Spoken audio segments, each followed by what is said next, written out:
Paul, thank you very much for joining me today on Fresh Dialogues. I really appreciate it. Okay, good to be doing this. Great. Well, last night you talked in your lecture about your concern about the unemployment rate. It's very high and moving higher. In light of Obama's announcement today about the Jobs Summit in DC, which is going to be going on in December, do you have any specific advice for the Obama administration, particularly for green jobs? Well, okay, green jobs I think is going to be a much harder thing to get going. That's going to take time. That really waits on climate legislation, which we won't get till next year if we're lucky.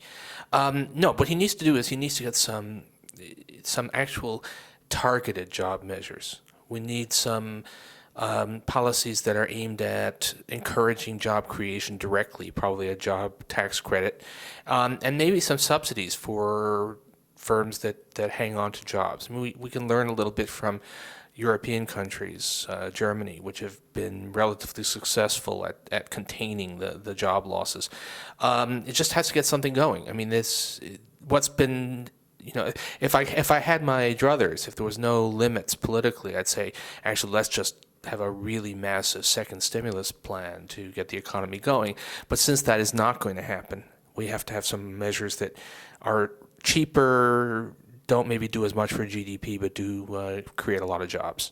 What specifically are you talking about? Well, there are two proposals out there that I think make sense. The easier one, which probably we can get through Congress if Obama gets behind it, is one that offers employers a tax credit for jobs added. That would hopefully encourage a number of companies. No, not everybody is laying off. Some are thinking of expansion, and this would give them a reason to do that. And that proposal is pretty fleshed out. And then there's a slightly more radical proposal, which would actually allow companies that are in trouble, that would like to lay off workers, gives them some financial incentive to not lay off the workers and instead just reduce their hours. And that would be a job conservation measure. And there's something very much like that in Germany, which has been astonishingly successful. So those are the things I would be pushing for right now. And have you been invited yet to the summit? No. Are you hoping to be? It'd be interesting if I'm not. It would be kind of revealing, I think. But I think the point is, those summits, things don't actually get decided there. I mean, these are for show events. The important thing is the discussion that takes place around and before.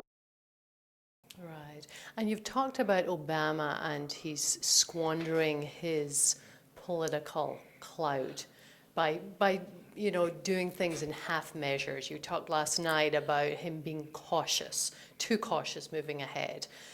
What advice would you give him at this stage where he's at right now? Well, I think a lot of opportunities were lost, or at least I guess we'll never know whether he could have done more, but now it is difficult. But I think this jobs issue, he has got to come out with something now.